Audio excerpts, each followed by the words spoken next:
और इस जाति व्यवस्था ने एक समुदाय को इतना वंचित कर दिया, उसे मनुष्य मानने से मना कर दिया, कैसे फिर भरोसा करें? अगर आप इस व्यवस्था का दर्द देखना चाहें तो एक फिल्म आई थी करीब 7-8 साल पहले।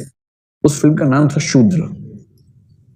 ये एक ऐसी फिल्म थी जिस फिल्म को चलाने से दिल्ली के सिनेमा हॉल से मना कर दिया, लगभग मना कर दिया। और पहली बार एक कंडीशन रखी गई कि यदि आप इतनी संख्या में SMS करवाएंगे ऑडियंस से कि हम देखना चाहते हैं तो ही हम चलाएंगे, वरना हम नहीं चलाएंगे। संजीव जायसवाल मेरे ख्याल से डायरेक्टर था इसका, यंग सा लड़का था, उसने बड़ी मेहनत से बनाई फिल्म। और हालत यह हुई कि दिल्ली के 1 या 2 थिएटर्स ने सुबह 10 बजे का शो, एक शो रखा सिर्फ। मतलब आमतौर पर फिल्म कौन से शो में चलती है? शाम के शो में चलती है। सुबह 10 बजे कौन फिल्म सुबह सुबह उठा फिल्म देखने चला गया? ऐसा कहाँ होता है? आमतौर पर लोग दिन भर थकने के बाद फिल्म देखने जाते हैं। एक आध शो चला, लेकिन अब ये फिल्म यूट्यूब पे उपलब्ध होगी, तो मेरी आपसे रिकमेंडेशन है कि इस फिल्म को देखिए एक बार।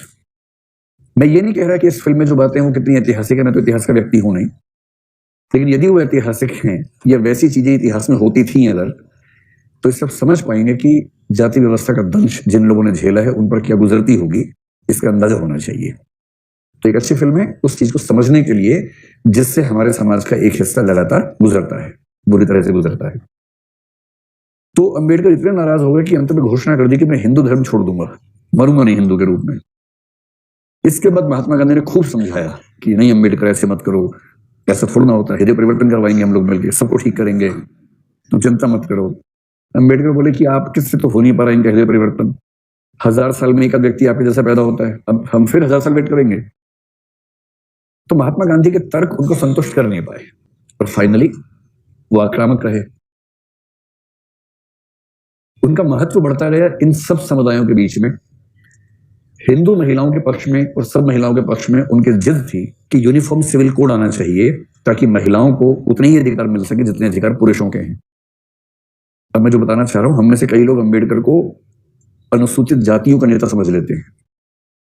मैं उनके बारे में पढ़ाता हूं तो सबसे कहता हूं कि जितनी लड़कियां बैठी हैं, विशेष रूप से हिंदू लड़कियां, सुबह सुबह उठते ही सबसे पहले उनकी मूर्ति पे ना एक फूल चढ़ा दिया कीजिए।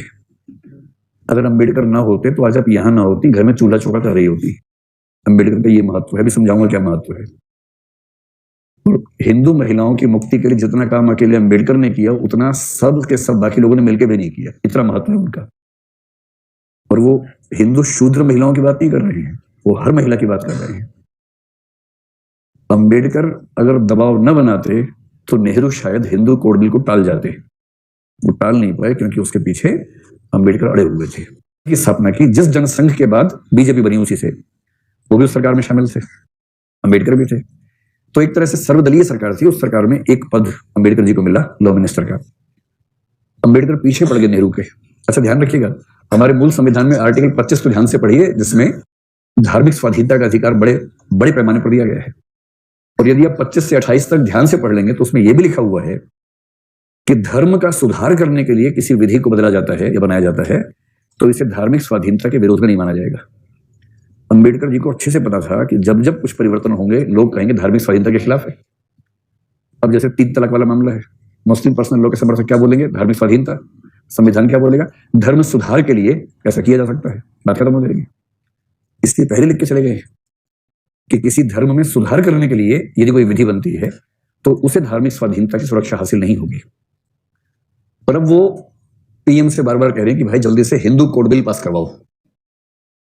हिंदू कोड बिल क्या है? यूनिफॉर्म सिविल कोड का एक रास्ता है। यूनिफॉर्म सिविल कोड पे अभी बात नहीं करेंगे, कभी विस्तार में करेंगे, मौका मिलेगा तो, लेकिन अभी समझ लें यूनिफॉर्म सिविल कोड का मतलब ये नहीं होता कि सभी धर्मों का एक ही कानून बनेगा। इसका मतलब ये होता है कि सभी धर्मों के अपने अपने धार्मिक कानून होंगे, लेकिन वो संविधान से सुसंगत होंगे। किसी भी धार्मिक कानून में किसी नागरिक के अधिकारों का उल्लंघन नहीं होगा। इसको बोलते हैं यूनिफॉर्म सिविल कोड।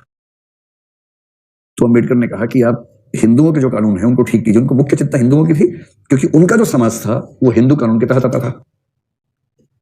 मुस्लिम पर्सनल लॉ को उस समय शरीयत एप्लीकेशन एक्ट 1937 के थ्रू चलाया जा रहा था, जो डिस्क्रिमिनेटरी है महिलाओं के लिए, जिसके खिलाफ अब आंदोलन चल रहे हैं। और ये हिंदू कोड बिल के बारे में सहमति संविधान बनने से पहले से, स्वतंत्रता संग्राम के दौरान से ही थी। और इसका मतलब था कि हिंदू समाज में महिलाओं को पुरुषों के बराबर अधिकार मिलने चाहिए। अंबेडकर रोज उनको फोन कर दें, नेहरू जी क्या हुआ क्या हुआ, पास करवाओ पास करवाओ।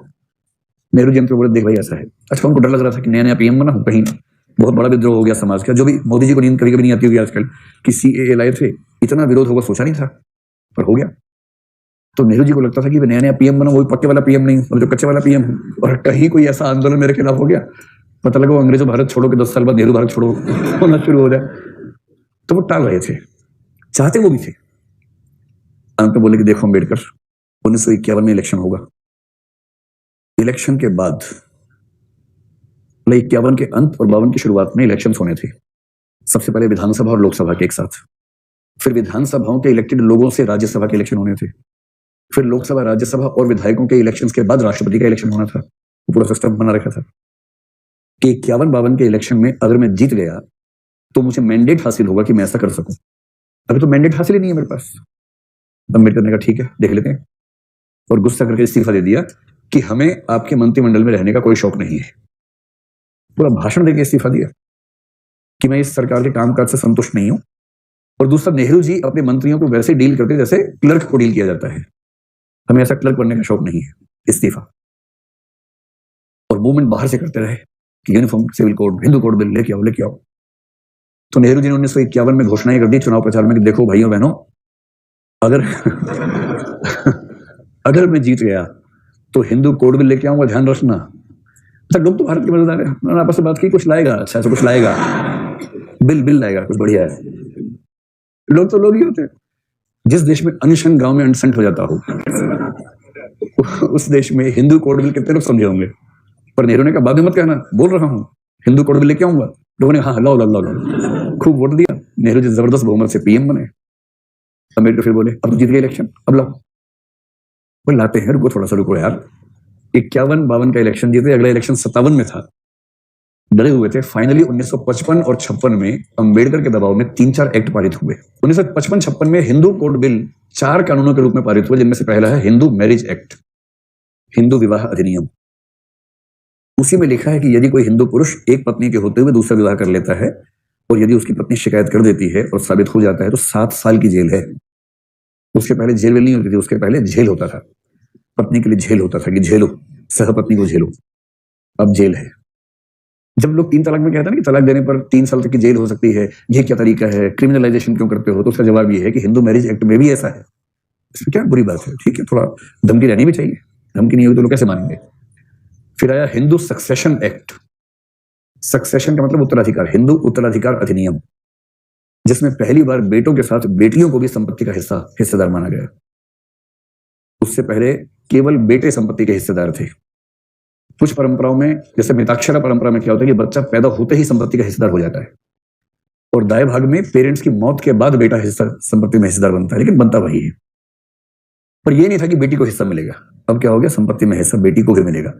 हिंदू समाज ने आज तक दिया नहीं हिस्सा, अलग बात है, व्यवस्था कर ली है, मैनेज कर लिया है, लेकिन कम से कम अम्बेडकर जो कर सकते थे वो करवा गए थे, कानून बनवा गए हैं ऐसा, उस कानून के तहत संपत्ति देना जरूरी है, पर लोग रास्ते निकाल लेते हैं।